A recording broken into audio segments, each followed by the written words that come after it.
2003년 9월 5일 밤, 금강산 유람선 기관실. 컴컴한 어둠 속에서 숨을 죽이고 있었습니다.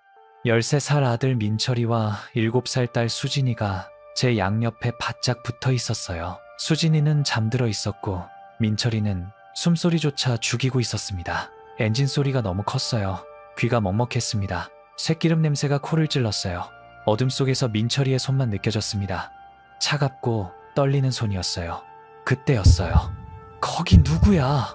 손전등 불빛이 우리를 비췄습니다. 가슴이 철렁 내려앉았어요. 눈앞에 보이부원과 남편이 함께 서 있었어요. 현수였습니다. 제 남편이었어요. 그의 얼굴은 창백했습니다. 입술이 파르르 떨리고 있었어요. 보이부원을 데리고 온 사람은 바로 남편이었습니다. 저는 이제 끝났다고 생각했습니다. 민철이가 제 옷자락을 힘껏 움켜쥐었어요. 떨리는 손이 느껴졌습니다. 아빠, 민철이가 작은 목소리로 중얼거렸습니다. 왜 저는 남편에게 쫓기고 있었던 걸까요?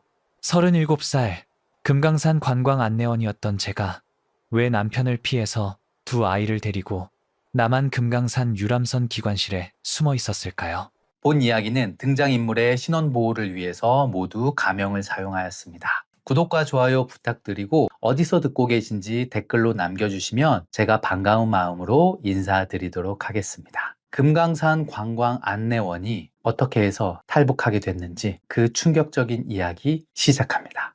제 이름은 이소연입니다. 1965년 평양에서 태어났어요. 아버지는 공장 노동자였고 어머니는 식당에서 일했습니다. 평범한 집안이었죠. 특별한 배경도 없었고 당 간부 집안도 아니었습니다. 그래도 부모님은 성실했어요. 당을 믿었고 수령을 따랐습니다. 저도 그렇게 자랐어요. 학교에서 배운 대로 믿었습니다. 우리가 세상에서 가장 행복한 나라에 산다고, 남조선은 미제의 식민지라고, 그곳 사람들은 굶주리고 고통받는다고. 저는 한 번도 의심하지 않았어요.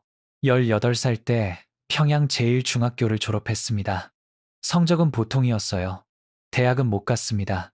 배경이 없었거든요. 그래서 식당에 배치됐어요.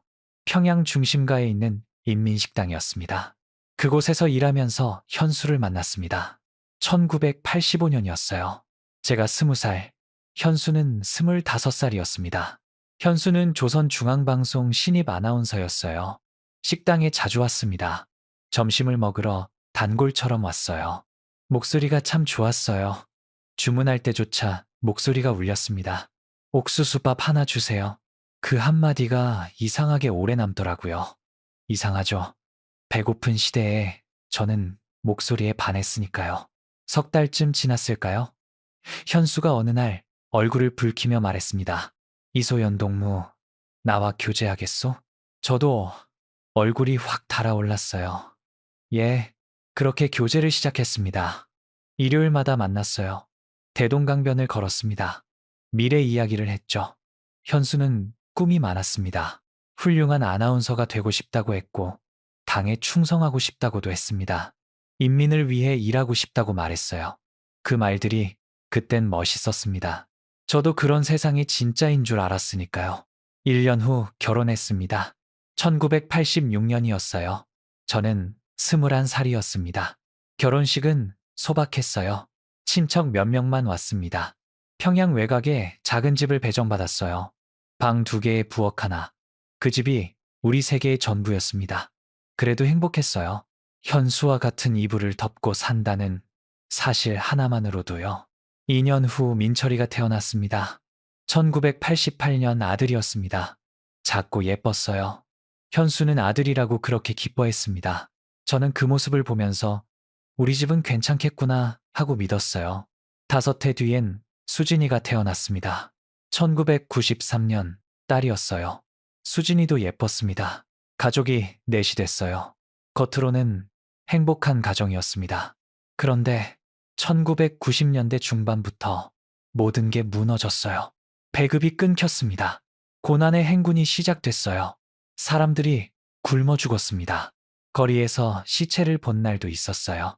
말로만 듣던 일이 우리 동네에서도 벌어졌습니다. 우리 가족도 굶주렸습니다. 현수는 조선중앙방송 아나운서였지만 소용없었어요. 목소리가 좋다고 밥이 나오는 게 아니었거든요. 저도 식당에서 일했지만 월급으로는 아무것도 살 수 없었습니다. 돈이 있어도 물건이 없거나 물건이 있어도 값이 하늘을 찔렀어요. 그래서 장마당에서 옥수수를 샀습니다. 비쌌어요. 한 달 월급으로 옥수수 10kg도 못 샀습니다. 그때부터 저는 믿음보다 살아남는 법을 먼저 배우기 시작했어요. 민철이가 14살이 됐을 때, 수진이가 9살이 됐을 때, 2002년이었습니다. 저는 37살이었어요. 그때 금강산 관광 안내원 자리가 났습니다. 식당 동료가 귓속말처럼 말해줬어요. 금강산에서 안내원을 뽑는데요. 남쪽 사람들 안내하는 거래요. 팁을 받을 수 있대요. 달러도 준대요. 그 말에 눈앞이 확 밝아졌습니다. 달러가 뭔지보다 그 돈으로 장마당에서 쌀을 살 수 있다는 말이 더 크게 들렸어요. 지원했습니다. 면접을 받고 통과했어요. 2002년 3월, 저는 금강산 관광 안내원으로 일하게 되었습니다. 그때까지의 저는 충성심이 강한 사람이라기보다 그냥 배운 대로 믿는 사람이었어요. 남조선은 지옥이라고 믿었습니다. 우리가 더 나은 체제에 산다고, 남쪽 사람들은 불쌍하다고. 그런데 그 믿음은 금강산에서 생각보다 빨리 흔들리게 됩니다. 배급이 끊긴 지는 오래였고 남편 현수는 여전히 조선중앙방송 아나운서였지만 우리 가족도 굶주리기는 마찬가지였어요. 남편은 당에 충성하는 사람이었습니다. 목소리 하나는 정말 좋았죠. 라디오에서 남편 목소리가 흘러나올 때마다 이상하게 뿌듯했습니다. 우리 남편이 나라의 목소리라는 생각이 들어서요. 하지만 그 목소리로는 아이들 배를 채울 수 없었습니다. 14살 민철이는 늘 배고파요 라고 말했어요. 오히려 그 말이 다행일 때도 있었습니다. 살아있다는 신호 같아서요. 9살 수진이는 어느 순간부터 배고프다는 말도 하지 않았습니다. 말이 줄었어요. 그냥 작은 손으로 배를 가만히 쓰다듬을 뿐이었죠. 그 모습을 볼 때마다 숨이 막혔습니다. 그래서 금강산 안내원 자리는 제게 축복이었습니다. 남쪽 사람들이 주는 작은 팁으로 아이들에게 옥수수라도 더 먹일 수 있었거든요. 저는 정치가 아니라 밥 때문에 그 일을 선택했습니다. 그게 진짜였습니다. 처음 금강산에 도착했을 때의 기억이 아직도 선명합니다. 구룡폭포, 삼일포, 해금강. 정말 아름다웠어요. 이렇게 아름다운 곳이 우리 땅에 있다는 게 신기했습니다. 그 아름다움 앞에서는 배고픔도 잠깐 잊혔습니다.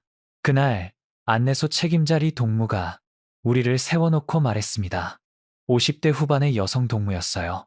얼굴에 주름이 깊게 파여 있었고 눈빛이 날카로웠습니다. 말투는 부드럽지 않았어요. 단속하는 사람의 말투였습니다. 동무들, 여기서 근무하게 된 거 영광으로 알아야 합니다. 그리고 한 박자 쉬고 더 낮은 목소리로 덧붙였습니다. 남조선 괴뢰들이 와도 절대 동요하지 말고 우리 체제의 우월성을 보여줘야 합니다. 알겠어? 예, 알겠습니다. 그때 저는 정말로 그렇게 믿었어요. 우리가 더 나은 체제에 살고 있다고, 남쪽 사람들은 불쌍한 사람들이라고 생각했습니다. 미제의 식민지에서 고통받고 있을 거라고 배웠으니까요. 그리고 리 동무의 눈빛이 말해주고 있었습니다. 동요하는 순간 너뿐만 아니라 내 가족도 끝난다고요. 첫 관광객을 맞이한 건 4월 초였습니다. 유람선에서 내리는 사람들을 보는 순간 저는 충격을 받았습니다. 옷이 달랐어요. 화려하고 깨끗했습니다. 여성들은 화장을 하고 있었고 남자들은 선글라스를 쓰고 있었습니다. 무엇보다 그들의 얼굴엔 여유가 있었어요. 웃고 있었습니다. 그 웃음이 낯설었습니다. 굶주리는 얼굴이 아니었으니까요. 안녕하세요. 금강산에 오신 것을 환영합니다. 준비한 대로 인사했습니다. 사람들이 웃으며 답했어요. 안녕하세요. 그 목소리가 이상했습니다. 같은 말인데 억양이 달랐어요. 부드럽고 가벼웠습니다. 마치 걱정이 없는 사람들처럼 들렸습니다. 여기 정말 아름답네요. 한 여성이 말했습니다. 50대쯤 되어 보였어요. 분홍색 등산복을 입고 있었습니다. 사진 찍어도 돼요? 예, 괜찮습니다. 카메라를 꺼내는 모습을 보고 또 놀랐습니다. 작고 얇은 카메라였습니다. 우리가 쓰는 것과는 완전히 달랐어요. 그날 하루 종일 관광객들을 안내하면서 계속 놀랐습니다. 그들이 쓰는 물건 하나하나가 신기했어요. 휴대전화, 생수병, 선크림, 손수건, 모든 게 우리와 달랐습니다. 생수를 사 먹는다는 게 이해가 안 됐어요. 물을 돈 주고 산다는 게요. 하지만 그 투명한 페트병이 눈에 자꾸 들어왔습니다. 저걸 집에 가져가면 수진이 물병으로 쓸 수 있을 텐데, 그런 생각을 하는 순간 제가 스스로 무서워졌습니다. 나는 지금 뭘 부러워하고 있지? 저녁에 안내소로 돌아왔을 때 가슴이 답답했어요. 뭔가 잘못 배운 것 같다는 생각이 들었습니다. 하지만 그 생각을 입 밖에 낼 수는 없었습니다. 리 동무가 지켜보고 있었으니까요. 집에 돌아가 민철이와 수진이를 꼭 안았습니다. 아이들 뼈가 손에 느껴졌어요.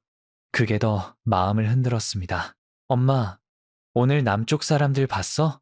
민철이가 물었어요. 눈이 반짝였습니다. 봤어. 어땠어? 정말 굶주리고 있어? 저는 잠깐 말을 고르다가 아주 조심스럽게 대답했습니다. 글쎄, 그냥 사람들이더라. 그렇게 말했지만 마음속으로는 혼란스러웠습니다. 그들은 우리가 배운 것처럼 굶주리고 불쌍한 사람들이 아니었어요. 오히려 우리보다 훨씬 더 여유로워 보였습니다. 그 사실이 입안에서 모래처럼 씹혔습니다. 그날 밤 현수가 늦게 들어왔어요. 방송국에서 녹음을 하고 왔다고 했습니다. 오늘 어땠어? 괜찮았어. 현수는 제 얼굴을 한 번 더 보더니 목소리를 낮췄습니다. 조심해. 남쪽 사람들한테 절대 동요하면 안 돼. 당에서 다 지켜보고 있어. 남편의 목소리는 단호했습니다. 피곤한 얼굴이었지만 눈빛만은 단단했어요. 무서워 보이기도 했습니다. 알아. 하지만 이미 제 안에서 무언가가 흔들리기 시작했어요. 그날 밤 잠이 오지 않았습니다. 다음 날 아침 안내소로 출근하는 길이었습니다. 바닷바람이 차게 불었고 산 쪽에서는 안개가 내려앉아 있었어요. 저는 어젯밤 거의 한숨도 못 잔 얼굴로 줄을 맞춰 서 있었습니다. 그때 리 동무가 제 앞을 지나가다가 발걸음을 멈췄습니다. 이소연 동무, 그 한마디가 제 이름이 이상하게 칼날처럼 들렸어요. 리 동무는 제 얼굴을 한참 바라보더니 아주 낮은 목소리로 말했습니다. 눈이 붉구만. 잠 못 잤나? 저는 숨을 삼켰습니다. 아닙니다. 괜찮습니다. 리 동무가 웃지도 않고 그렇다고 화도 내지 않은 채로 고개만 끄덕였어요. 여기서 제일 위험한 건 말이 아니라 표정이야. 그리고 제 옆으로 바짝 다가와 귓속말처럼 덧붙였습니다. 남쪽 물건 하나만 받아도 끝난다. 그게 휴지든 사탕이든 쥐어주는 순간부터 너는 감시 대상이 돼. 그 말이 끝나자마자 리 동무는 아무 일 없다는 듯이 돌아서 걸어갔습니다. 저는 그 자리에 얼어붙어 서 있었어요.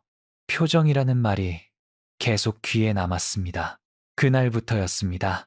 남쪽 관광객이 웃으며 다가와도 저는 먼저 주위를 살폈어요. 리 동무의 시선이 어디에 꽂혀 있는지부터 확인했습니다. 그리고 며칠 뒤, 저는 제 인생을 완전히 뒤집어 놓을 한 장짜리 물건을 제 손바닥에 쥐게 됩니다. 그렇게 한 달이 흘렀습니다. 매일 관광객들을 만났어요. 만날 때마다 혼란스러웠습니다. 그들은 웃고 있었고 건강해 보였고 행복해 보였어요.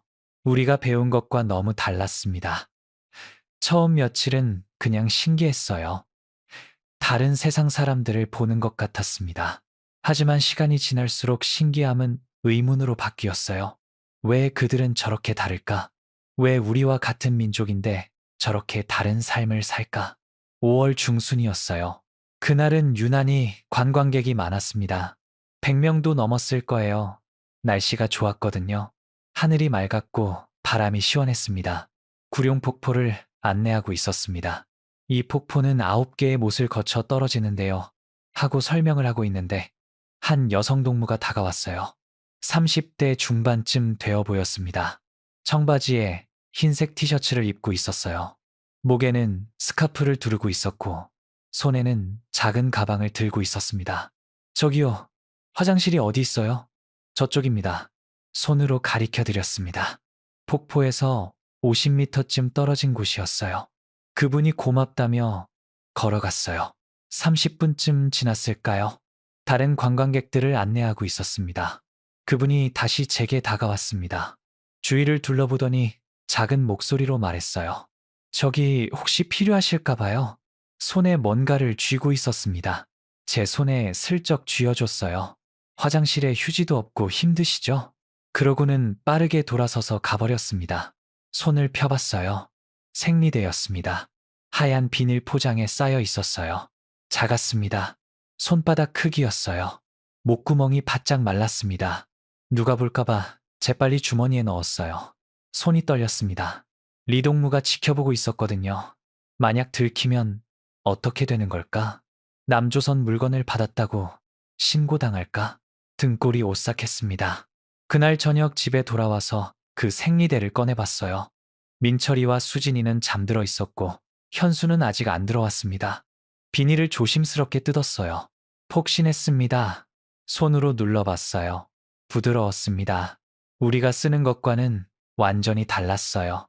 우리는 헝겊을 빨아서 썼습니다. 낡은 천을 잘라서 여러 겹으로 접어서 썼어요. 여름에는 그나마 괜찮았지만 겨울에는 지옥이었어요. 꽁꽁 얼어버린 헝겊을 녹여서 써야 했거든요. 손이 꽁꽁 얼 때까지 찬물에 빨았습니다. 피 묻은 헝겊을 빨 때마다 수치스러웠습니다. 마당에 널어놓으면 이웃들이 다 봤어요. 남자들도 봤고 아이들도 봤습니다. 하지만 어쩔 수 없었습니다. 이게 우리의 현실이었으니까요. 숨길 방법이 없었어요. 그런데 남쪽 여성들은 이런 걸 쓰고 있었어요. 일회용이었습니다. 쓰고 버리는 거예요. 한 번 쓰고 버린다고요? 쓰고 버릴 수 있을 만큼 풍족하다는 뜻이었습니다. 손에 쥐고 한참을 멍하니 앉아 있었어요. 시야가 흐려졌습니다. 왜 우리는 이렇게 살아야 할까요? 왜 우리는 헝겊을 빨아서 써야 하고 남쪽 사람들은 이런 걸 쓰고 버릴까요? 우리가 더 나은 체제라고 배웠는데 이게 맞나요? 이게 정말 맞는 거예요? 현수가 들어왔어요. 뭐해? 깜짝 놀라서 생리대를 숨겼습니다. 아무것도 아니야. 피곤해 보이네. 일찍 자. 남편이 씻으러 갔습니다. 그 생리대를 서랍 깊숙이 숨겼어요. 옷가지 밑에 넣었습니다. 하지만 머릿속에서 지워지지 않았습니다. 잠을 자려고 누웠는데 계속 생각났어요. 그 부드러운 촉감이, 하얀 색깔이, 깨끗한 포장이. 그 다음 날부터 관광객들을 다르게 보기 시작했어요. 그들이 쓰는 모든 것이 눈에 들어왔습니다. 립스틱, 핸드크림, 선글라스, 가방, 신발, 시계, 귀걸이, 모든 게 우리와 달랐어요. 질이 달랐습니다. 색깔도 달랐고, 재질도 달랐고, 모양도 달랐어요. 그들이 메고 온 배낭 하나가 우리 한 달 월급보다 비싸 보였습니다. 여성들이 바른 립스틱은 우리가 평생 구경도 못할 색깔이었어요. 빨강도 여러 가지 빨강이 있었습니다. 진한 빨강, 연한 빨강, 오렌지빛 빨강. 남자들이 신은 운동화는 너무 깨끗해서 새 것 같았습니다. 흰색 운동화가 정말 하얗더라고요. 우리는 운동화를 신어도 금방 더러워졌어요. 빨아도 누렇게 변했습니다. 어느 날은 한 여성 동무가 초콜릿을 나눠줬어요. 이거 드세요. 아니, 괜찮습니다. 에이, 받으세요. 맛있어요. 손에 쥐어줬습니다. 작은 초콜릿 2개였어요. 손바닥만 한 크기였습니다. 금색 포장지에 쌓여 있었어요. 반짝반짝 빛났습니다. 저녁에 민철이와 수진이에게 하나씩 줬습니다. 어머니, 이게 뭐야? 수진이가 물었어요. 작은 손으로 초콜릿을 만지작거렸습니다. 초콜릿이야. 초콜릿? 수진이는 초콜릿을 처음 봤습니다. 태어나서 한 번도 먹어본 적이 없었어요. 민철이도 몇 번밖에 먹어본 적이 없었습니다. 5살 때 한 번, 8살 때 한 번. 그게 전부였어요. 아이들이 포장지를 뜯었습니다. 서툴렀어요. 제가 도와줬습니다. 초콜릿이 나왔어요. 갈색이었습니다. 반질반질했어요. 아이들이 초콜릿을 입에 넣었습니다. 우와, 민철이의 눈이 커졌어요. 어머니, 이거 정말 맛있어. 어떻게 이렇게 맛있어? 수진이가 웃었습니다. 오랜만에 보는 환한 웃음이었어요. 그 모습을 보면서 목이 메었습니다. 남쪽 아이들은 이런 걸 매일 먹을 거예요. 아침에 먹고, 점심에 먹고, 저녁에 먹을 거예요. 우리 아이들은 1년에 한 번도 먹기 힘든데 6월이 되었습니다. 날씨가 더워졌어요. 관광객들은 반팔 티셔츠를 입고 왔습니다. 얇은 옷이었어요. 면 소재였습니다. 땀을 흡수하는 좋은 옷이었어요. 우리는 질 나쁜 옷을 입었습니다. 합성 섬유였어요. 땀을 흡수하지 못했습니다. 끈적끈적했어요. 관광객들은 선크림을 바르고 선글라스를 쓰고 모자를 썼어요. 그들은 햇볕을 피했습니다. 피부가 타는 걸 싫어했어요. 우리는 햇볕을 피할 여유가 없었어요. 일해야 했으니까요. 땀을 뻘뻘 흘리면서 안내를 했습니다. 얼굴이 까맣게 탔어요. 관광객들은 시원한 물을 마셨어요. 페트병에 든 생수였습니다. 차갑더라고요. 얼음처럼 차가웠어요. 어떻게 차갑게 만드는 걸까? 냉장고에 넣어왔나? 다 마시고 나면 그냥 버렸어요. 그 페트병이 아까웠습니다. 우리는 그걸 주워서 빨아서 다시 썼거든요. 물을 담아서 썼어요. 어느 날 한 젊은 여성 동무가 제게 물었습니다. 25살쯤 되어 보였어요. 여기 살기 힘들지 않으세요? 입술을 깨물었습니다. 갑자기 그런 질문을 하다니. 아니요, 괜찮습니다. 정말요? 저 같으면 가족 보고 싶어서 못 견딜 것 같은데 일주일에 한 번 집에 갑니다. 아, 그렇구나. 애들 몇 살이에요? 어떻게 제게 아이가 있다는 걸 알았을까요? 얼굴에 쓰여 있나? 10살, 5살이요. 아이고, 보고 싶겠다. 이거 애들 주세요. 손에 사탕봉지를 쥐어줬습니다. 비닐봉지였어요. 투명한 비닐이었습니다. 알록달록한 사탕이 가득 들어 있었어요. 빨강, 노랑, 초록, 파랑, 보라. 본 적 없는 색깔들이었습니다. 우리나라에는 이런 색깔이 없었어요. 감사합니다. 아니에요.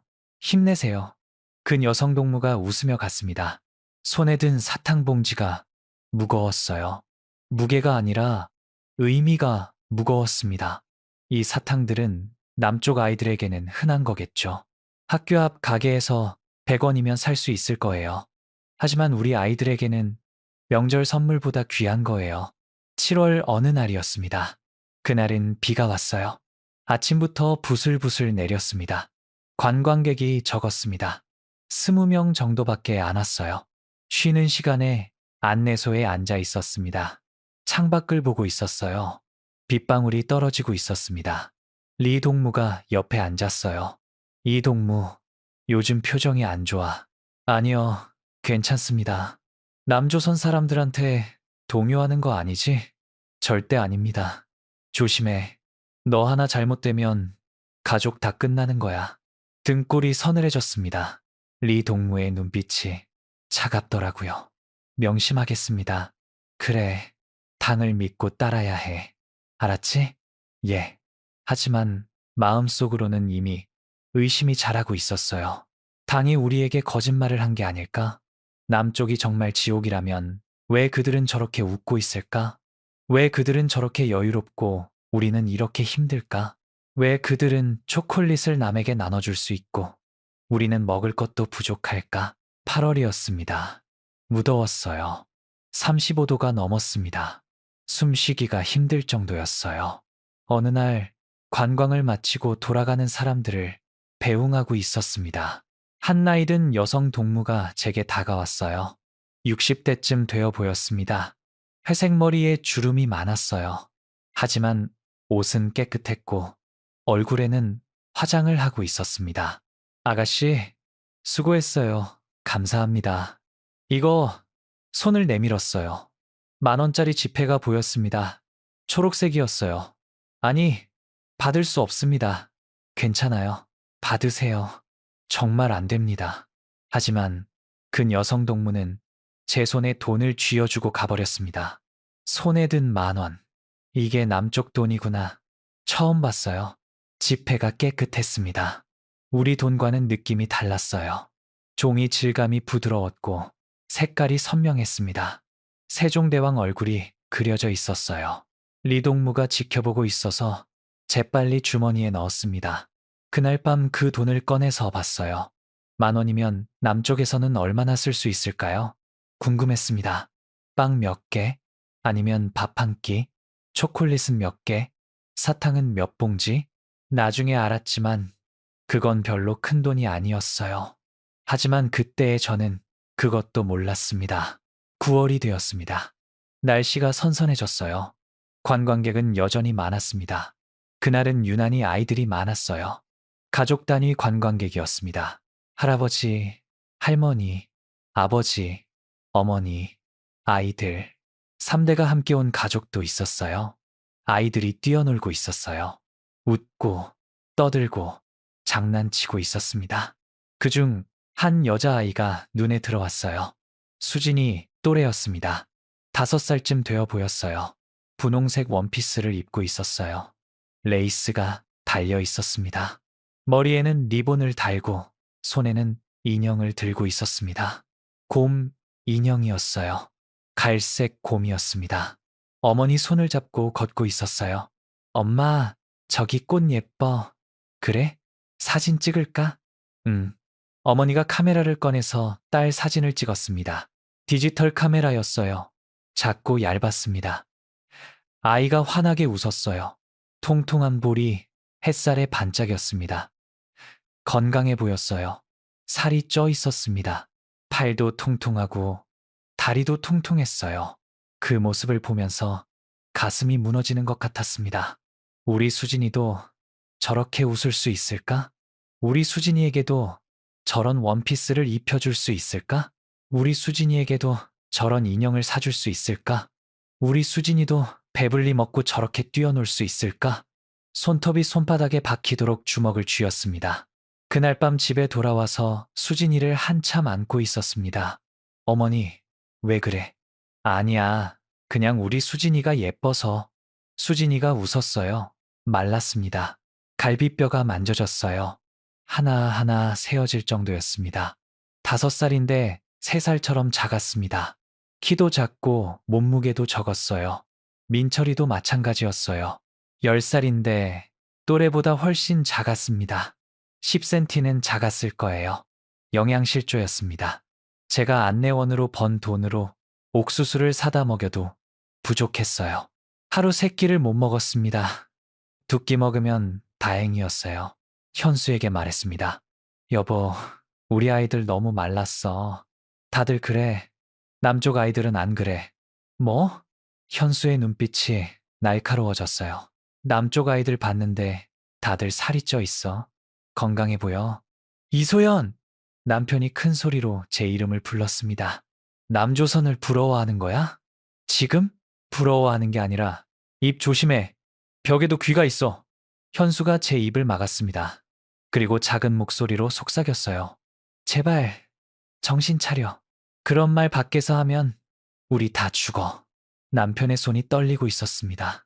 무서워하고 있었어요. 저도 무서웠습니다. 하지만 이 생각을 멈출 수가 없었어요. 10월이 되었습니다. 관광 시즌이 끝나가고 있었어요. 날씨가 추워졌습니다. 바람이 불었어요. 나뭇잎이 떨어졌습니다. 관광객도 줄었어요.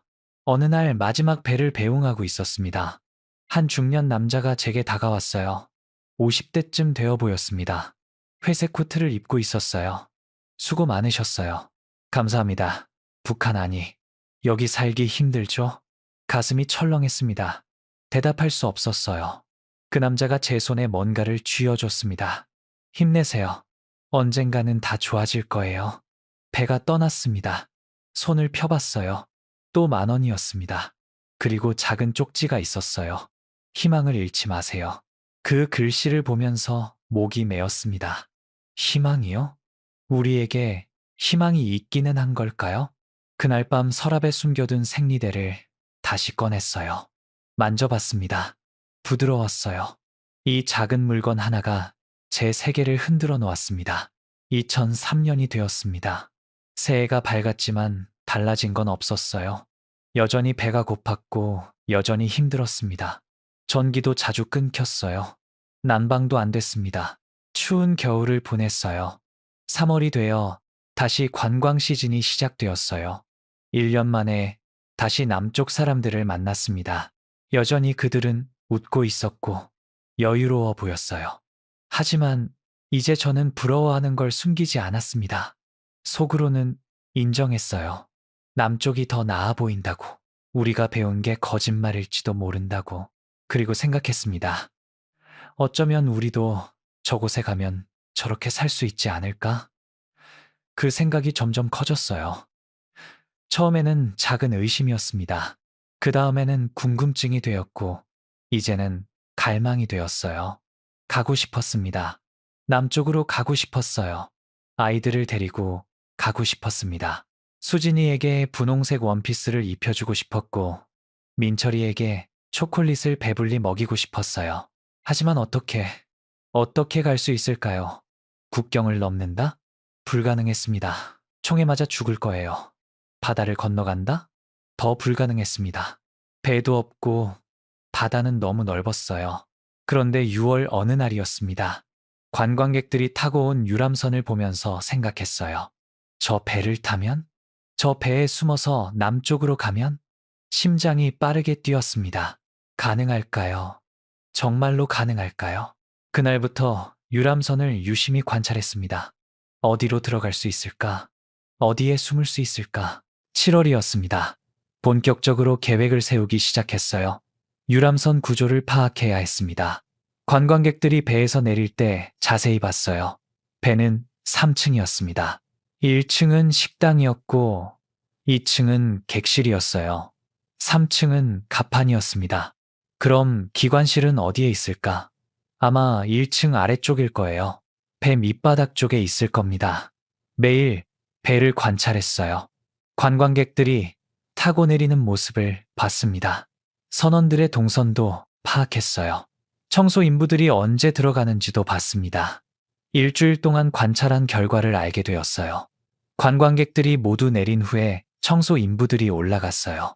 우리 사람들이었습니다. 5명이었어요. 그들은 배 안을 청소했어요. 1시간쯤 걸렸습니다. 바닥을 닦고 화장실을 청소하고 쓰레기를 치웠습니다. 그 시간을 이용하면 청소 인부인 척하면 하지만 얼굴을 다 알아요. 낯선 사람이 섞이면 바로 들킬 겁니다. 다른 방법이 필요했어요. 8월 초였습니다. 그날은 비가 왔어요. 관광객이 적었습니다. 50명 정도였어요. 안내를 하면서도 계속 생각했습니다. 어떻게 배에 숨어들 수 있을까?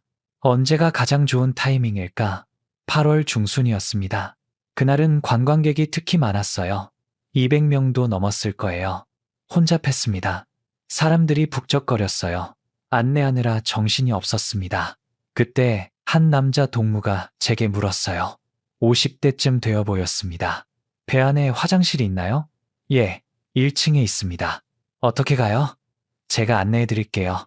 그 동무를 따라 배로 갔습니다. 배에 올라가는 건 처음이었어요. 다리가 떨렸습니다. 계단을 올라갔습니다. 금속으로 된 계단이었어요. 1층으로 들어갔어요. 문을 열고 들어갔습니다. 복도가 있었습니다. 좁았어요. 양쪽에 문들이 있었습니다. 화장실, 창고, 직원실이라고 써 있었어요. 화장실은 저쪽입니다. 손으로 가리켰습니다. 감사합니다. 그 동무가 화장실로 갔습니다. 저는 잠시 서 있었어요. 주위를 둘러봤습니다. 복도가 길었어요. 10m쯤 되었습니다. 복도 끝에 계단이 보였어요. 아래로 내려가는 계단이었습니다. 철제 계단이었어요. 기관실로 가는 계단일까? 입술이 바짝 말랐습니다. 가까이 가봤어요. 천천히 걸어갔습니다. 누가 볼까봐 조심스러웠어요. 계단 앞에 섰습니다. 철문이 있었습니다. 회색 철문이었어요. 페인트가 벗겨져 있었습니다. 손잡이를 잡았습니다. 차가웠어요. 돌려봤어요. 열렸습니다. 잠겨있지 않았어요. 문을 살짝 열었습니다. 계단이 보였어요. 어두웠습니다. 가파른 계단이었어요. 내려가 볼까? 하지만 누가 올까봐 무서웠어요. 발소리가 들렸습니다. 누군가 오고 있었어요. 재빨리 문을 닫았습니다. 선원이 지나갔어요. 저를 보고 물었습니다. 뭐 하세요? 화장실 안내해드렸어요. 아, 그래요. 선원이 지나갔습니다. 그 남자 동무가 화장실에서 나왔어요. 감사합니다. 천만에요. 배에서 내려왔습니다. 심장이 빠르게 뛰고 있었어요. 방법을 찾았습니다. 저 계단으로 내려가면 돼요. 기관실로 갈 수 있을 겁니다. 하지만 언제? 어떻게? 누가 안 볼 때 들어가야 해요. 8월이 끝나가고 있었습니다. 시간이 없었어요. 9월이 되면 관광객이 줄어들 겁니다. 혼잡할 때 해야 했어요. 9월 초였습니다. 현수에게 말을 꺼냈습니다. 그날 밤이었어요. 아이들은 잠들어 있었습니다. 민철이와 수진이가 같은 방에서 자고 있었어요. 현수와 저는 부엌에 앉아 있었습니다. 여보, 할 얘기가 있어. 현수가 저를 봤습니다. 뭔데? 목소리를 낮췄습니다. 우리 남쪽으로 가면 안 될까? 현수의 얼굴이 굳어졌습니다. 손에 들고 있던 컵을 천천히 내려놓았어요. 뭐라고? 남쪽으로 가자는 거야. 현수가 주위를 둘러봤습니다. 창문을 확인했어요. 밖에 누가 있나 보는 거였습니다. 그리고 제 쪽으로 몸을 기울이며 속삭였어요. 미쳤어? 미친 게 아니야. 진심이야. 이소연, 정신 차려. 여보, 우리 아이들 좀 봐. 너무 말랐잖아. 남쪽 가면 잘 살 수 있어. 남조선이 어떤 곳인지 알아? 지옥이야. 아니야, 내가 봤어. 그들은 행복해 보였어. 그건 겉모습일 뿐이야. 속으로는 고통받고 있어. 아니야, 현수가 벌떡 일어났습니다. 당이 그렇게 가르쳤잖아. 남조선은 미제의 식민지야. 그들은 굶주리고 있어. 굶주리는 건 우리야. 입 조심해. 사실이잖아. 배급 언제 나왔어? 작년? 재작년? 그건 고난의 행군 때문이야. 곧 나아질 거야. 언제? 10년째 이 모양인데? 현수가 대답하지 못했습니다. 손이 떨리고 있었어요. 생리대 하나만 봐도 알 수 있어. 뭐? 남쪽 여성들은 일회용 생리대를 써. 깨끗하고 부드러워. 우리처럼 헝겊 빨아서 안 써. 얼어붙은 헝겊 녹여서 안 써. 그게 뭐가 중요해? 중요해. 그만큼 여유롭다는 뜻이잖아. 우리는 헝겊도 제대로 없어. 현수가 한숨을 쉬었습니다. 소연아, 우리가 배운 게 있잖아. 당을 믿어야 해. 당이 뭘 해줬어? 아무것도 안 해줬잖아. 그런 말 하지 마. 사실이잖아. 아이들은 굶주리고 우리는 힘들고 희망이 없어. 희망은 있어. 어디에? 당신 말해봐. 어디에 희망이 있어? 현수가 대답하지 못했습니다. 입술만 파르르 떨었어요. 당장 그런 생각 버려. 안 버려. 나 진심이야. 가족 다 죽일 셈이야. 살리려고 하는 거야. 이렇게 살다간 아이들 다 죽어. 입 닫아! 현수가 소리쳤습니다. 민철이가 방에서 소리쳤어요. 어머니? 아버지? 괜찮아. 자, 제가 큰 소리로 말했습니다. 현수가 작은 목소리로 말했어요. 다시는 그런 소리 하지 마. 알았어. 대답하지 않았습니다. 이소연, 알았어. 하지만 마음을 바꿀 생각은 없었어요. 마음속으로 결심했습니다. 현수가 반대해도 갈 거예요. 며칠 후 다시 얘기했습니다. 밤이었어요. 아이들이 자고 난 후였습니다. 여보, 다시 생각해봐. 현수가 고개를 저었습니다. 그만해. 아이들, 미래를 생각해봐. 여기서는 희망이 없어. 희망은 당이 주는 거야. 당이 뭘 줬어? 배급도 안 나오잖아. 우리 아이들 영양실조야. 병원도 제대로 못 가. 약도 없어. 이게 맞는 거야? 그건 고난의 행군이라서 그래. 곧 나아질 거야. 언제? 10년째 이 모양인데? 몇 년 더 기다려야 해. 민철이가 20살 될 때까지. 수진이가 어른 될 때까지. 그때까지 버틸 수 있을 것 같아? 현수가 대답하지 않았습니다. 팔짱을 낀 채 창밖만 봤어요. 여보, 제발. 우리 아이들 생각해봐. 남쪽 아이들 봤잖아. 얼마나 건강한지. 살도 쪄 있고 웃고 있어. 우리 아이들도 저렇게 살 수 있어. 아이들은 여기서도 잘 자랄 수 있어. 아니야. 민철이 봤어? 10살인데 7살처럼 작아. 수진이는 5살인데 3살처럼 말랐어. 다들 그래. 남쪽 아이들은 안 그래. 다시 그 소리야? 사실이잖아. 내가 직접 봤어. 매일 봐. 통통하고 건강해. 우리 아이들은 뼈만 남았어. 현수가 한숨을 쉬었습니다. 고개를 떨구었어요. 소연아, 우리가 남쪽 가면 어떻게 되는지 알아? 몰라. 나도 몰라. 하지만 여기보다는 나을 거야. 잡히면 죽어. 총살이야. 안 잡히면 돼. 불가능해. 국경은 철통 같아. 지뢰받치고 철조망이고 군인들이 지키고 있어.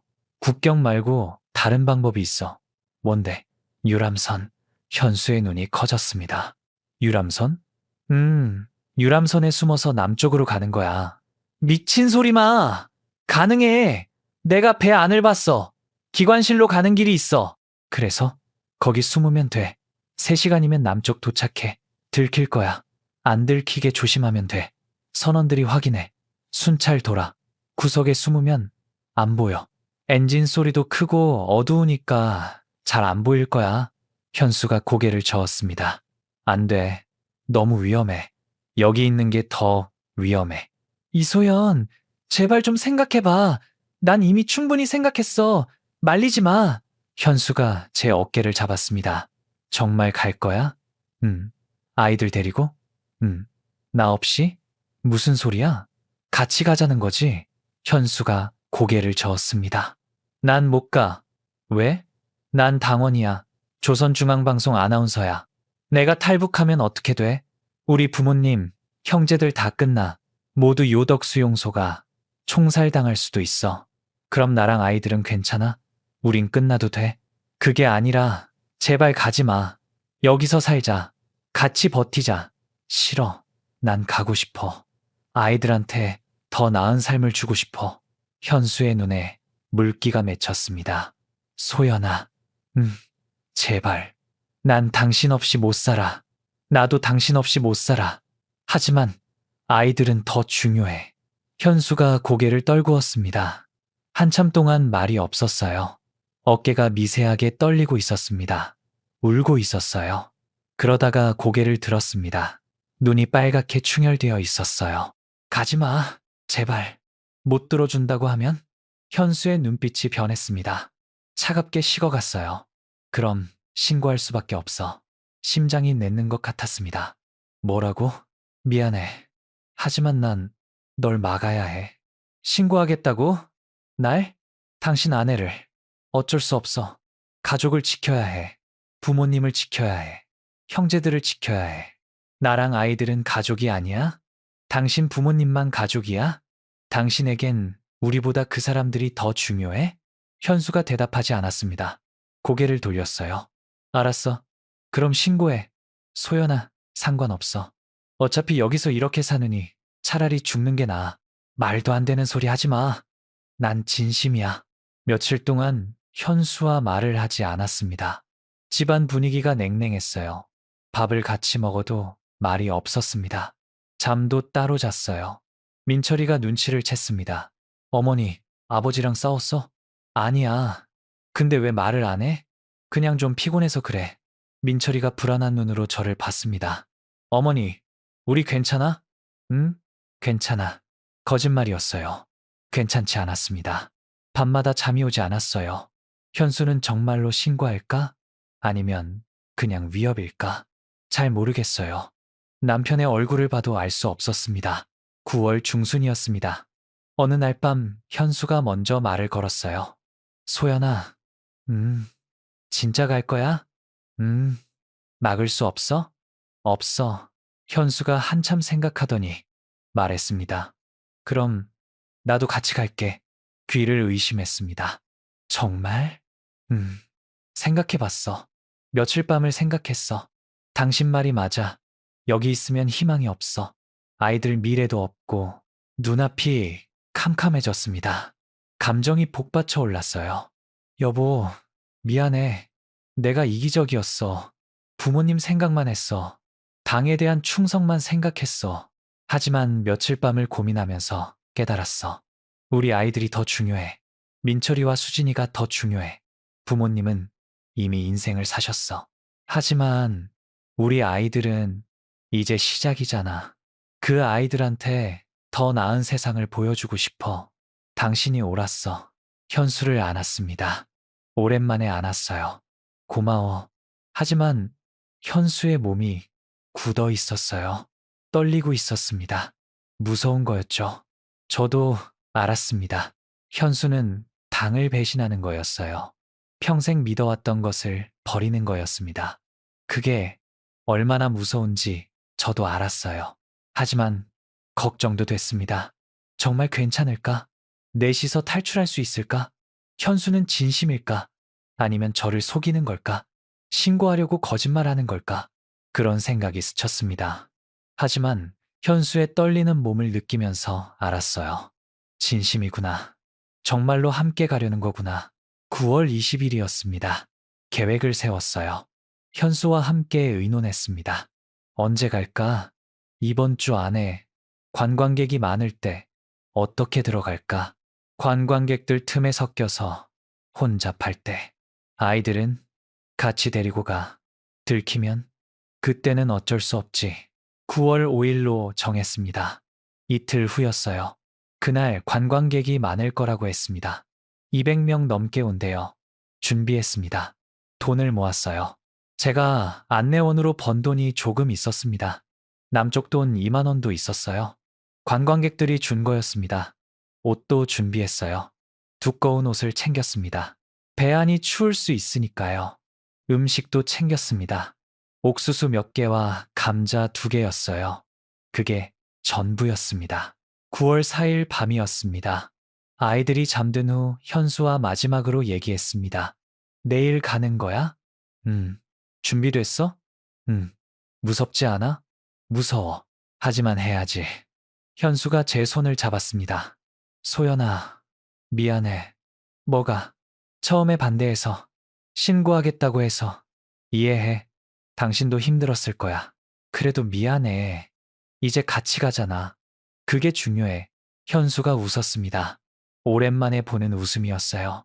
하지만 그 웃음이 왠지 슬퍼 보였습니다. 여보, 괜찮아? 응, 괜찮아. 정말? 응, 함께 가는 거잖아. 함께 살 거잖아. 현수의 목소리가 떨렸습니다. 뭔가 이상했어요.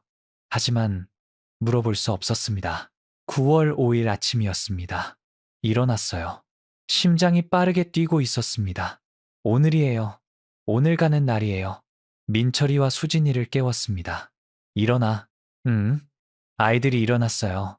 옷을 입혔습니다. 두껍게 입혔어요. 속옷, 내복, 스웨터, 점퍼, 겹겹이 입혔습니다. 왜 이렇게 많이 입어? 민철이가 물었어요. 추울 수 있어서. 밥을 먹였습니다. 옥수수죽이었어요. 많이 먹어. 오늘 여행 가잖아. 정말 가는 거야? 남쪽으로? 음. 수진이가 웃었습니다. 신났어요. 현수도 준비했습니다. 두꺼운 옷을 입었어요. 가방에 음식을 넣었습니다. 준비가 끝났습니다. 나가기 전에 집을 둘러봤어요. 이 집에서 산 지 5년이었습니다. 작은 집이었어요. 방 2개에 부엌 하나였습니다. 하지만 우리 집이었어요. 다시는 못 볼 거예요. 목구멍이 막혔습니다.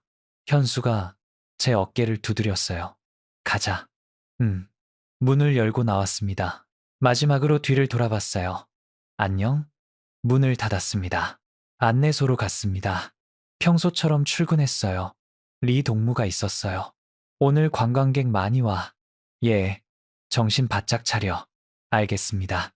오전 9시 30분이었습니다. 유람선이 도착했어요. 관광객들이 내렸습니다. 많았어요. 200명은 넘어 보였습니다. 안내를 시작했습니다. 평소처럼 했어요. 들키면 안 됐으니까요. 구룡폭포로 갔습니다. 설명을 했어요. 관광객들이 사진을 찍었습니다. 현수는 방송국에 있다고 했어요. 오후에 나올 거라고 했습니다. 점심시간이었습니다. 관광객들이 식당에서 밥을 먹었어요. 저도 먹는 척 했습니다. 하지만 목으로 넘어가지 않았어요. 긴장돼서 그랬습니다. 오후 1시였습니다. 현수가 왔어요. 민철이와 수진이를 데리고 왔습니다. 산책 나왔다고 했어요. 아무도 의심하지 않았습니다. 오후 3시였습니다. 관광이 끝났어요. 관광객들이 배로 돌아갔습니다. 저는 배웅했어요. 손을 흔들었습니다. 리 동무가 안내소로 돌아갔습니다. 현수와 눈이 마주쳤어요. 고개를 끄덕였습니다. 지금이에요. 화장실에 간다고 말했습니다. 잠깐 다녀올게요. 빨리 와. 예. 현수와 아이들이 있는 곳으로 갔습니다. 가자. 배로 향했어요. 관광객들이 아직 배에 타고 있었습니다. 느리게 타고 있었어요. 그 틈에 섞였습니다. 넷이서 줄을 섰어요. 아무도 눈치채지 못했습니다. 배에 올랐습니다. 계단을 올라갔어요. 1층으로 들어갔습니다. 복도로 갔어요. 사람들이 많았습니다. 혼잡했어요. 좋았습니다. 화장실 쪽으로 갔습니다. 복도 끝으로 갔어요. 철문이 보였습니다. 주위를 살폈어요. 아무도 안 봤습니다. 문을 열었어요. 계단이 나타났습니다. 빨리 들어갔습니다. 넷이서 들어갔어요. 문을 닫았습니다. 어두웠습니다. 계단을 내려갔어요. 조심스럽게 내려갔습니다. 한층 더 내려갔어요. 기관실이 나왔습니다. 넓었어요. 기계들이 있었습니다. 큰 엔진이 보였어요. 파이프들이 여기저기 있었습니다. 구석으로 갔습니다. 파이프 뒤로 갔어요. 좁았습니다. 넷이 앉기에 빡빡했어요. 하지만 숨을 수 있었습니다. 현수가 말했습니다. 내가 잠깐 나갔다 올 테니까 조용히 있어야 돼. 조용히 해야 돼. 현수가 아이들에게 말했습니다. 알았어. 민철이가 속삭였습니다. 기다렸습니다. 10분이 지났어요. 20분이 지났습니다. 배가 흔들렸어요. 출발하는 거였습니다. 엔진 소리가 났어요. 우르릉 거렸습니다. 정말 시끄러웠어요. 귀가 아플 정도였습니다. 귀가 먹먹해졌어요. 하지만 괜찮았습니다. 가고 있었으니까요. 남쪽으로 가고 있었어요. 1시간이 지났습니다. 다리가 저렸어요. 하지만 움직일 수 없었습니다. 소리 나면 안 됐어요. 수진이가 졸기 시작했어요. 제 무릎에 머리를 기댔습니다. 민철이는 긴장한 얼굴이었어요. 2시간이 지났습니다. 거의 다 왔을 거예요. 남쪽까지 3시간 걸린다고 들었거든요. 조금만 더 참으면 됐습니다. 그런데 남편 현수는 아직 오지 않았어요. 그때였어요. 발소리가 들렸습니다. 누군가 계단을 내려오고 있었어요. 가슴이 철렁 내려앉았습니다. 불빛이 보였습니다. 손전등이었어요. 가까워졌습니다. 거기 누구야? 끝났다고 생각했습니다. 들켰어요. 남자가 다가왔습니다. 손전등으로 우리를 비췄어요. 눈이 부셨습니다. 민철이가 제 옷자락을 꽉 잡았어요. 일어나! 남자가 소리쳤습니다. 일어났어요. 당신들 뭐야? 어떻게 여기 들어왔어? 대답할 수 없었습니다. 입술이 바짝 말랐어요. 그때 또 다른 발소리가 들렸습니다. 누군가 계단을 내려왔어요.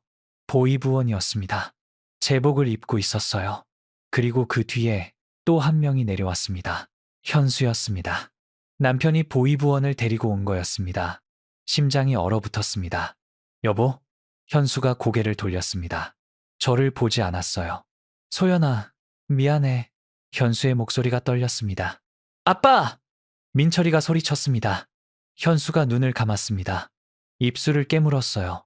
뭐 하는 거야? 제가 소리쳤습니다. 현수가 고개를 들었어요.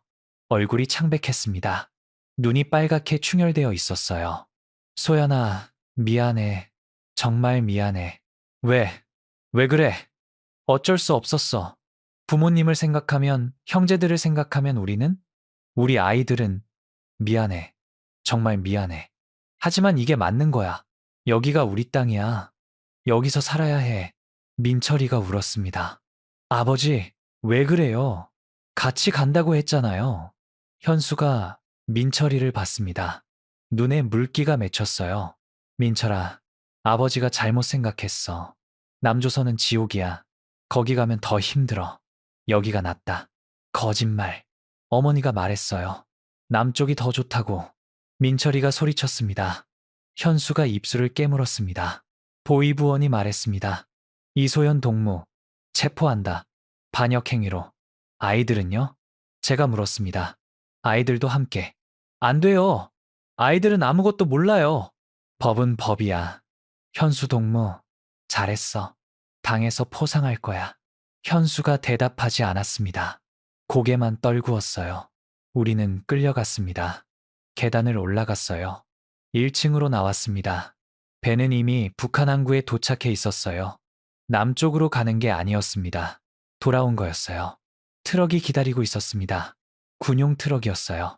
우리는 트럭에 실렸습니다. 민철이와 수진이가 울었어요. 현수가 멀리서 봤습니다. 움직이지 않았어요. 그냥 서 있었습니다. 트럭이 출발했습니다.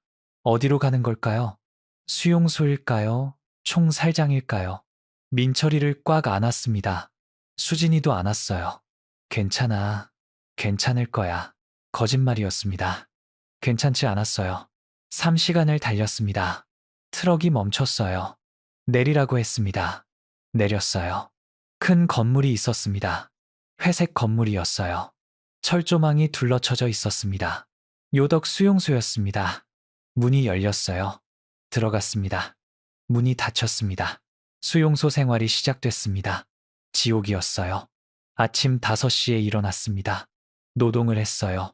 광산에서 일했습니다. 돌을 캤어요. 하루 12시간 일했습니다. 밥은 옥수수 조금이었어요. 물에 말아서 줬습니다. 그게 전부였습니다. 민철이와 수진이도 일했습니다. 아이들도 일해야 했어요. 수진이는 6살이었는데 일했습니다. 작은 손으로 돌을 날랐어요. 그 모습을 볼 때마다 가슴이 찢어졌습니다.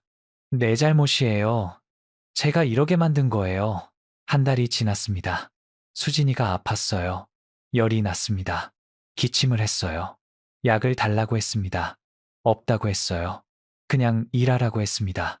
수진이는 열이 나는데도 일했어요. 넘어졌습니다. 다시 일어났어요. 또 일했습니다. 2개월이 지났습니다. 수진이가 더 아파졌어요. 일어나지 못했습니다. 눕혀놨어요. 물을 먹였습니다. 수진아, 괜찮아?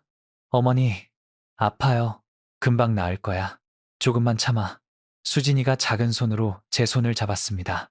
어머니, 남쪽 가고 싶어요. 가자. 곧 갈 거야. 정말요? 응. 약속해. 거짓말이었습니다. 사흘 후, 수진이가 죽었습니다. 아침에 일어나 보니 숨을 쉬지 않았어요. 차가웠습니다. 수진아! 수진아! 흔들었습니다. 대답이 없었어요. 일어나! 민철이가 울었습니다. 저도 울었어요. 하지만 소리는 낼 수 없었습니다. 소리 내면 맞았거든요. 수진이를 묻었습니다. 수용소 뒤편에 묻었어요. 표시도 할 수 없었습니다. 그냥 흙만 덮었어요. 내가 미안하다. 아가야. 남쪽 데려가겠다고 했는데, 분홍색 원피스 사주겠다고 했는데, 미안해. 정말 미안해. 민철이가 말했습니다. 어머니, 괜찮아요.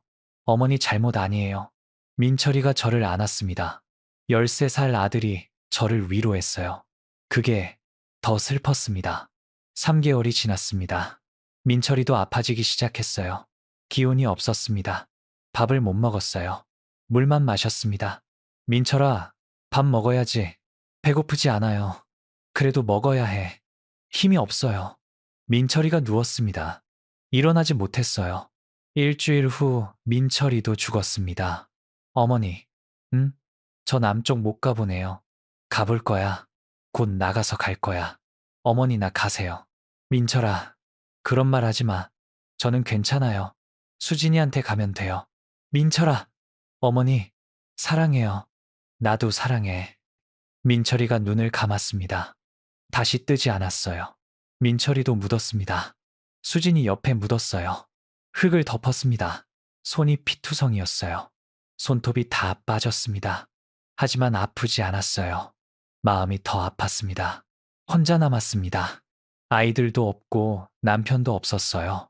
혼자였습니다. 왜 사는지 모르겠었어요. 그냥 하루하루 버텼습니다. 일하고 밥 먹고 자고 그게 전부였습니다. 6개월이 지났습니다. 어느 날 불렸습니다. 소장실로 가라고 했어요. 갔습니다. 소장이 앉아 있었어요. 이소연 동무. 예, 석방한다. 심장이 쿵 내려앉았습니다. 정말요? 당에서 결정했어. 반성했다고 봐서. 나가. 감사합니다. 석방됐습니다. 문이 열렸어요. 나왔습니다. 1년 만이었어요. 제가 석방된 이유를 나중에 알게 되었어요. 남편 현수가 힘을 썼던 거였어요. 하지만 저는 용서 못해요. 그 사람 때문에 아이들이 죽었어요. 저는 절대로 용서 못해요. 집이 없었습니다. 평양으로 돌아갈 수 없었어요. 반역자로 찍혔거든요. 어디로 가야 할까요? 함경북도 청진으로 갔습니다. 아는 사람이 하나도 없는 곳이었어요. 작은 방 하나를 얻었습니다. 일을 찾았어요. 장마당에서 일했습니다. 채소를 팔았어요. 하루 종일 서서 팔았습니다. 돈을 조금 벌었어요. 그렇게 살았습니다. 2004년이 되었습니다. 2년이 지났어요. 하루하루가 의미 없었습니다. 그냥 살았어요. 죽지 못해서 살았습니다. 밤마다 수진이와 민철이 꿈을 꿨어요. 어머니! 어머니! 부르는 소리가 들렸습니다. 하지만 깨면 아무도 없었어요. 혼자였습니다. 어느 날 시장에서 한 여성 동물을 만났습니다. 낯익었어요. 어디서 본 것 같았습니다. 그 여성 동무도 저를 봤어요. 혹시 이소연 동무? 예? 저 박순이에요. 금강산에서 같이 일했잖아요. 순이 동무. 맞아요. 오랜만이에요. 순이 동무와 차를 마셨습니다. 이야기를 나눴어요. 순이 동무도 힘들게 살고 있었습니다. 남편이 죽었대요. 아들 하나를 키우고 있었어요. 민준이라고 했습니다. 15살이었어요. 소연 동무, 그때 일 들었어요. 탈북 시도했다가 잡혔다고. 예. 아이들은요? 죽었어요. 수용소에서. 순이 동무가 손으로 입을 막았습니다. 어머나, 괜찮아요. 제 잘못이에요. 미안해요. 위로의 말도 못하겠어요. 괜찮아요. 순이 동무와 자주 만났습니다. 친구가 생겼어요. 이야기할 사람이 생겼습니다. 조금 나아졌어요. 살아야 할 이유가 생긴 것 같았습니다. 2005년이 되었습니다. 어느 날 순이 동무가 제게 말했습니다. 소연 동무, 다시 탈북 생각 없어요? 입술을 깨물었습니다. 없어요. 한 번으로 충분해요. 하지만 남쪽이 더 나을 거예요. 알아요. 하지만 못 가요. 아이들이 여기 묻혀 있어요.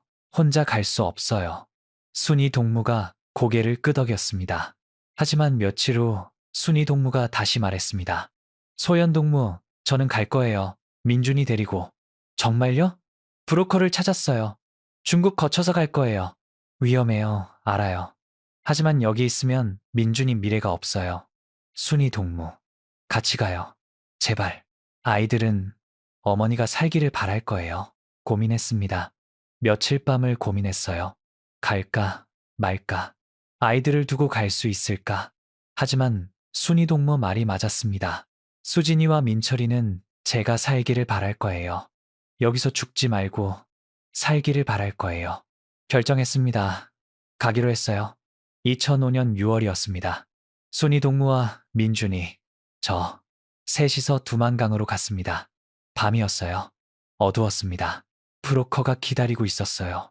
이쪽으로, 강으로 갔습니다. 물이 차가웠어요. 들어갔습니다. 무릎까지 찼어요. 허리까지 찼습니다. 헤엄쳐야 했어요. 강을 건넜습니다. 중국 땅에 도착했습니다. 숨이 찼어요. 옷이 다 젖었습니다. 하지만 해냈어요. 북한을 벗어났어요. 브로커가 말했습니다. 빨리 가요.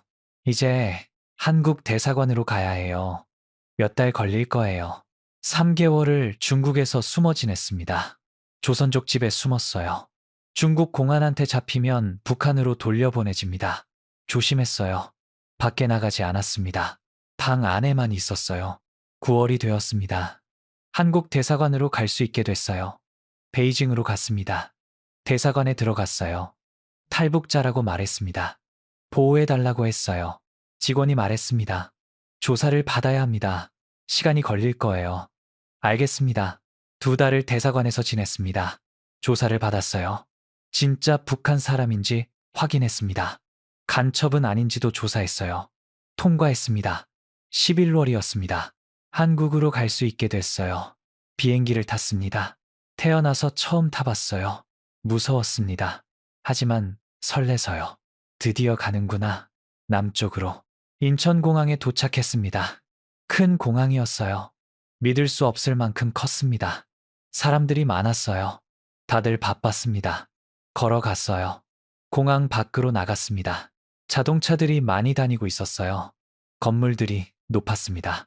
하늘을 찌를 것 같았어요. 여기가 남한이구나. 대한민국이구나. 하나원으로 갔습니다. 안성에 있었어요. 정착 교육을 받는 곳이었습니다. 석 달 동안 있었습니다. 한국 생활을 배웠어요. 돈 쓰는 법, 지하철 타는 법, 은행 이용하는 법, 하나하나 다 배웠어요. 신기했습니다. 모든 게 새로웠어요. 2006년 2월이었습니다. 하나원을 나왔습니다. 정착금을 받았어요. 1,000만 원이었습니다. 큰 돈이었어요. 아파트도 지원받았습니다. 경기도 안산에 있었어요. 작은 집이었습니다. 하지만 제 집이었어요. 혼자 살기에는 충분했습니다. 순이 동무와 민준이도 같은 동네에 살았습니다. 자주 만났어요. 밥을 같이 먹었습니다. 가족처럼 지냈어요. 일자리를 찾았습니다. 식당에서 일했어요. 설거지를 했습니다. 하루 8시간 일했어요. 월급은 150만 원이었습니다. 힘들었지만 행복했습니다. 돈을 벌 수 있었어요. 제 힘으로 살 수 있었습니다. 밤마다 수진이와 민철이 생각났습니다. 미안해. 너희들을 데리고 오지 못해서. 혼자 와서. 하지만 잘 살게. 너희들 목까지 살게. 약속할게. 2007년이 되었습니다. 순이 동무가 아팠어요. 기침을 많이 했습니다. 병원에 갔어요. 폐암이라고 했습니다. 말기였어요. 치료가 어렵다고 했습니다. 순이 동무, 괜찮아요. 민준이를 부탁해요. 무슨 소리예요? 나을 거예요? 아니에요. 낫지 않을 거라는 거 알고 있어요. 제발 민준이 좀 봐줘요. 그러지 마요. 제발.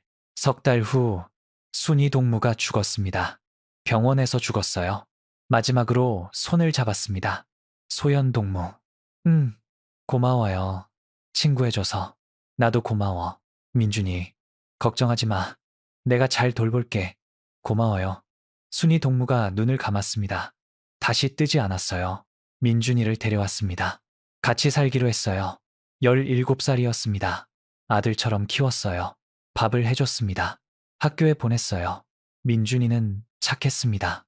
공부도 열심히 했어요. 제 말을 잘 들었습니다.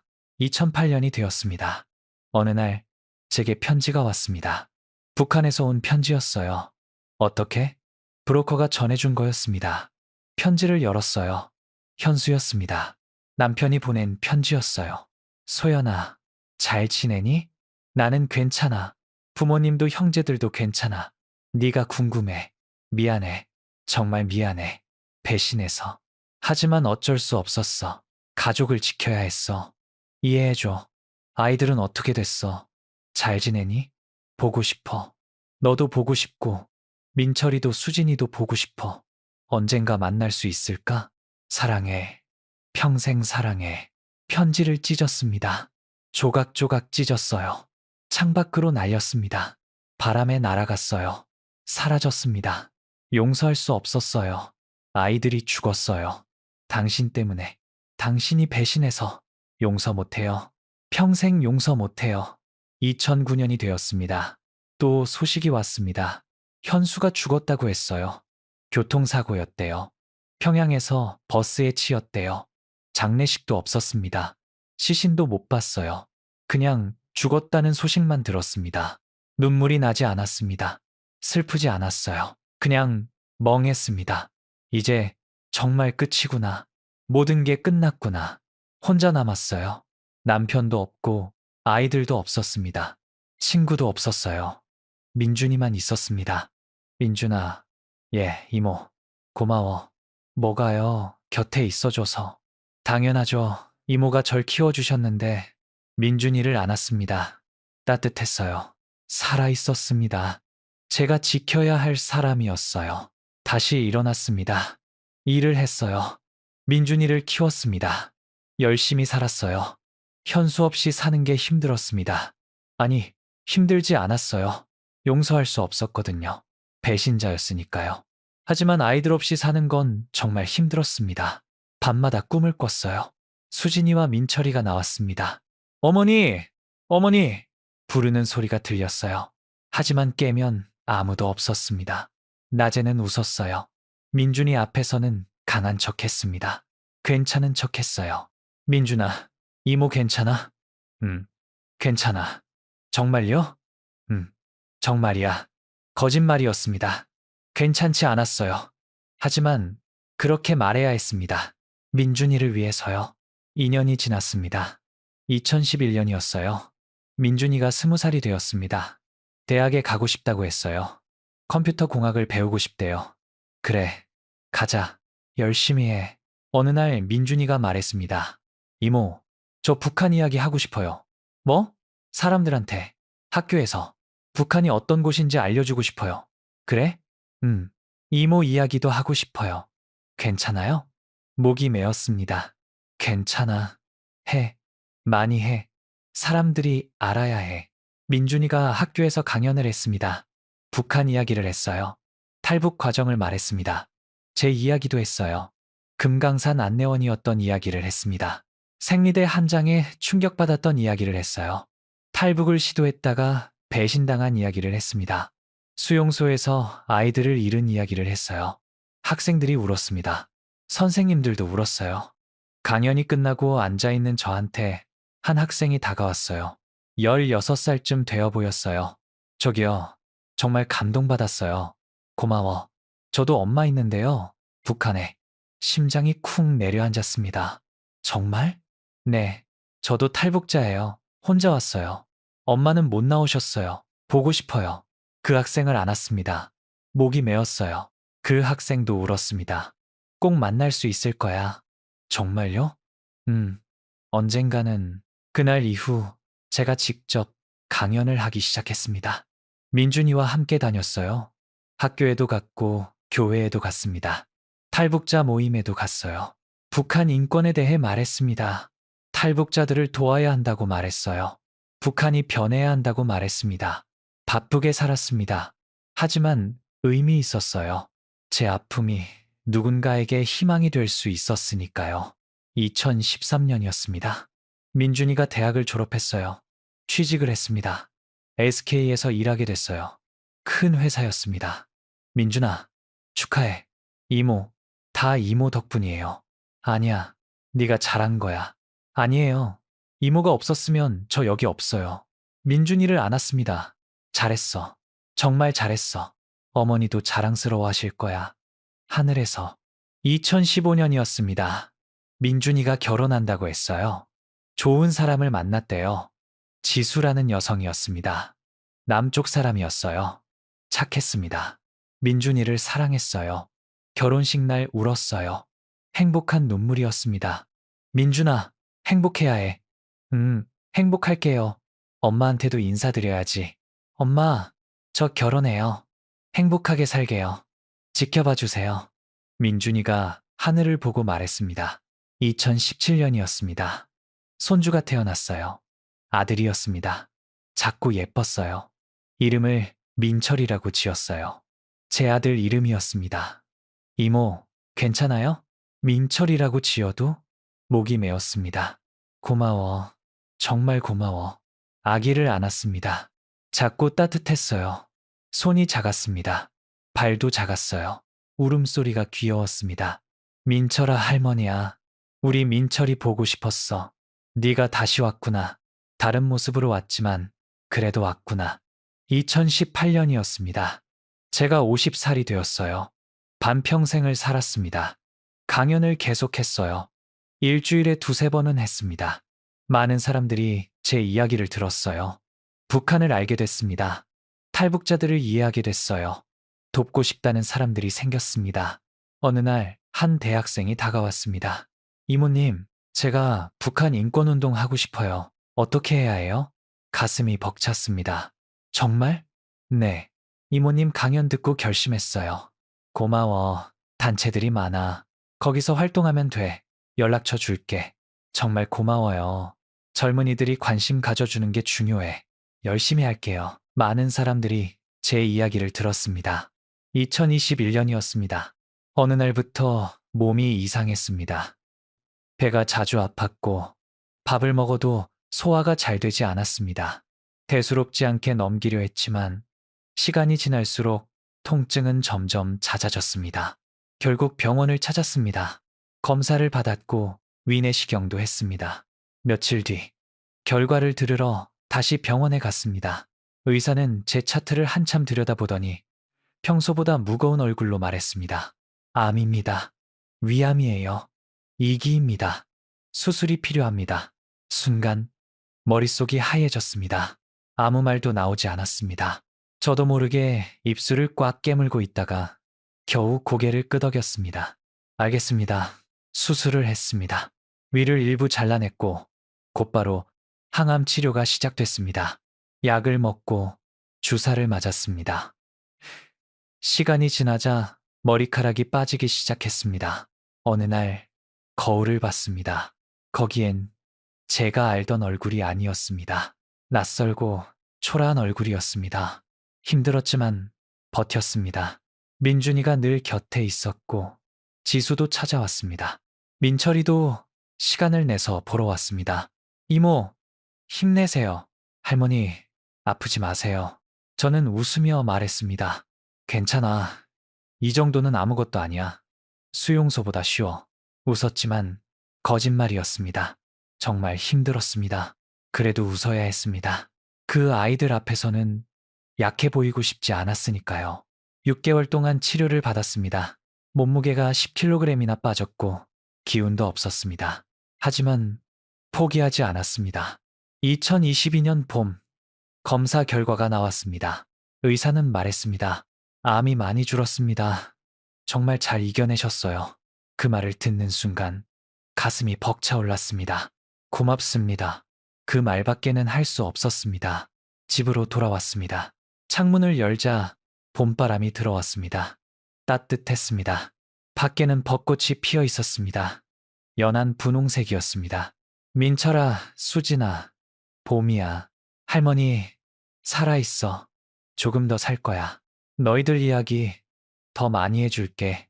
사람들한테 너희를 잊지 않을게. 2023년이었습니다. 강연을 다시 시작했습니다. 몸은 완전히 예전 같진 않았지만 할 수 있었습니다. 유튜브도 계속했고 책도 쓰기 시작했습니다.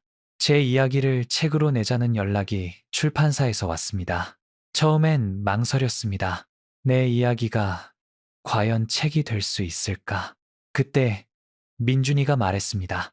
이모, 하세요. 더 많은 사람들이 알아야 해요. 그래서 썼습니다. 1년이 걸렸고 마침내 출간됐습니다. 책은 생각보다 많은 사람들이 읽어주었습니다. 서점에 가서 제 책이 진열된 걸 봤을 때 믿을 수가 없었습니다. 손으로 직접 만져봤습니다. 진짜였습니다. 한 여성이 제 책을 집어들었습니다. 표지를 한참 보더니 계산대로 가져갔습니다. 그 모습을 보며 목이 메었습니다. 2024년 북한 소식이 들려왔습니다. 조금씩 변하고 있다는 이야기였습니다. 정보가 들어가고 남쪽 드라마를 몰래 보는 사람들이 늘고 있다 했습니다. USB에 담아 돌려본다고 했습니다. 단속은 여전히 심하지만 그래도 멈추지 않는다고 했습니다. 그들도 알게 될까요? 남쪽이 어떤 곳인지, 자유가 무엇인지, 희망이 생겼습니다. 언젠가는 북한도 변할 거라는 희망이요. 금강산에 가고 싶습니다. 그곳에서 일했던 기억이 아직도 생생합니다. 구룡폭포, 3.1포, 해금강, 다시 보고 싶습니다. 리동무도 만나고 싶습니다. 아직 살아계실까요? 요덕 수용소에도 가고 싶습니다.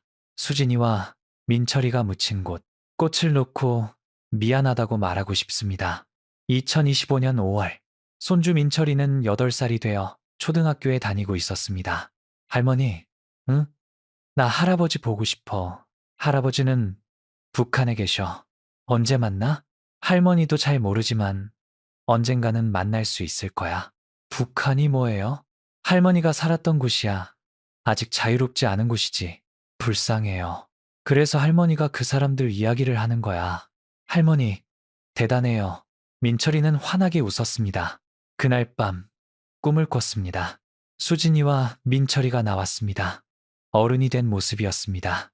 수진이는 흰 가운을 입은 의사였고 민철이는 양복을 입은 방송인이었습니다. 어머니, 잘하고 있어요. 고마워. 우리 자랑스러워요. 가슴이 벅찼습니다. 너희들 목까지 열심히 살게. 두 아이는 손을 흔들며 멀어졌고 이내 사라졌습니다. 잠에서 깼습니다. 베개가 젖어 있었고 창밖에서는 해가 떠오르고 있었습니다. 새로운 하루였습니다. 오늘도 살아야 했습니다. 민준이를 위해서, 손주를 위해서, 그리고 북한에 남아있는 사람들을 위해서요. 강연이 있는 날이었습니다. 고등학교였습니다. 학생들이 강당에서 기다리고 있었습니다. 500명쯤 되어 보였습니다. 마이크를 잡았습니다. 안녕하세요. 저는 탈북자 이소연입니다. 강당이 조용해졌습니다. 오늘은 생리대 한 장이 제 인생을 바꾼 이야기를 들려드리겠습니다. 2시간 동안 이야기를 했습니다. 학생들도 선생님들도 울었습니다. 강연이 끝나자 큰 박수가 나왔습니다. 기립 박수였습니다. 한 학생이 물었습니다. 할머니는 후회하세요? 탈북한 거요? 잠시 숨을 고르고 말했습니다. 아이도 남편도 친구도 잃었어요. 고통스러웠어요. 하지만 후회하지는 않아요. 자유를 알게 됐고 인권이 뭔지도 알았거든요. 그리고 여러분을 만났어요. 다시 박수가 나왔습니다. 행복했습니다. 그날 밤 유튜브에 영상을 올렸습니다. 댓글을 하나하나 읽다가 다시 목이 메었습니다. 할머니 감사합니다. 용기 얻었습니다. 창밖을 보았습니다. 별이 반짝이고 있었습니다.